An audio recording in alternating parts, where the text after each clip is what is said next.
ଜଣେ କଥାବାଚକ ଥିଲେ। ସେ ସୁନ୍ଦର ସ୍ୱରରେ ସୁନ୍ଦରାକାଣ୍ଡ ପାଠ କରନ୍ତି ଏବଂ ସୁନ୍ଦର ବ୍ୟାଖ୍ୟା ମଧ୍ୟ କରନ୍ତି। ଯେଉଁଠି ବି ସୁନ୍ଦରାକାଣ୍ଡ ହୁଏ ସେ କ'ଣ କରନ୍ତି, ଗୋଟେ ଆସନ ପକାନ୍ତି। ସେ ଆସନରେ କେହି ବସାନ୍ତି ନାହିଁ। ଆଉ ଗୋଟେ ଆସନରେ ନିଜେ ବସି ସୁନ୍ଦରାକାଣ୍ଡ ପାଠ ଏବଂ ବ୍ୟାଖ୍ୟା କରନ୍ତି। ଦିନେ ଗୋଟେ ଜାଗାରେ ବହୁତ ଭକ୍ତଙ୍କ ସମାଗମ ହୋଇଛି। ସୁନ୍ଦରାକାଣ୍ଡ ପାଠ ଚାଲିଛି। ଏ ଭକ୍ତମାନଙ୍କ ଭିତରୁ ଜଣେ ସନ୍ଦେହୀ ଭକ୍ତ ଉଠି ଠିଆ ହେଲା ଏବଂ କହିଲା, ସେ ଆସନରେ ତ କେହି ବସୁନାହାନ୍ତି, ସେ ଆସନଟି ଆପଣ କାହିଁ ପକାଇଛନ୍ତି? ଏ କଥାବାଚକ ଜଣେ କହିଲେ, ଯେତେବେଳେ ସୁନ୍ଦରାକାଣ୍ଡ ପାଠ କରାଯାଏ ଏ ଆସନଟି ପଡ଼େ ହନୁମାନଙ୍କ ପାଇଁ।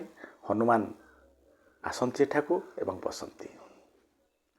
ଏ ବ୍ୟକ୍ତି ଜଣକ ସାଙ୍ଗେ ସାଙ୍ଗେ ପ୍ରଶ୍ନ କରିଛି, ଆଜି କ'ଣ ହନୁମାନ ଆସିଛନ୍ତି ଏବଂ ବସିଛନ୍ତି? ନା ହଁ, ନିଶ୍ଚିତ ଆସିଛନ୍ତି। ଆପଣ ପ୍ରମାଣ କରି ଦେଖାଇ ପାରିବେ? କଥାବାଚକ ଜଣକ କହିଛନ୍ତି, ଆଜି ତ ସୁନ୍ଦରାକାଣ୍ଡ ପାଠ ସରିଲାଣି, କାଲି ନିଶ୍ଚିତ ଭାବରେ ମୁଁ ଏହା ପ୍ରମାଣ କରି ଦେଖାଇ ପାରିବି। ଏମିତି ସିନା କହିଦେଇଛନ୍ତି, ଯେତେବେଳେ ନିଜ ଘରକୁ ଯାଇଛନ୍ତି ସେତେବେଳେ ହନୁମାନଙ୍କ ପାଖରେ ବସିଛନ୍ତି ଏବଂ କହିଛନ୍ତି, ପ୍ରଭୁ ମୁଁ ଆପଣଙ୍କ ଉପରେ ବହୁତ ଭରସା କରି କହିଦେଇଛି ଯେ ଆପଣ ସେଠାକୁ ଯାଉଛନ୍ତି, ମୁଁ ପ୍ରମାଣ କରି ଦେଖାଇବି।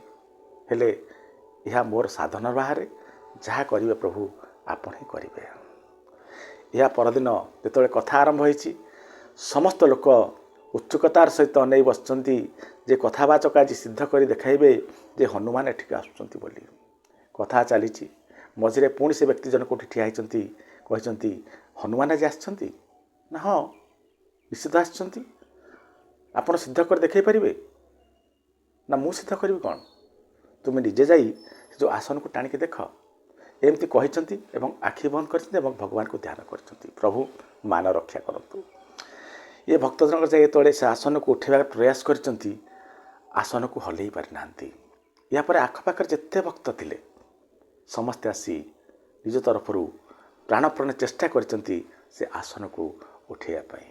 ଆସନ ହଲି ନାହିଁ।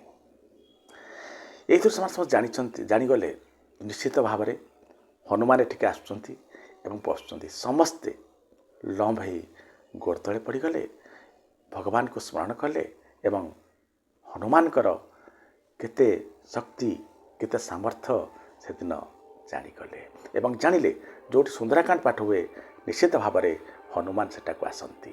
ରହୁଛି, ନମସ୍କାର।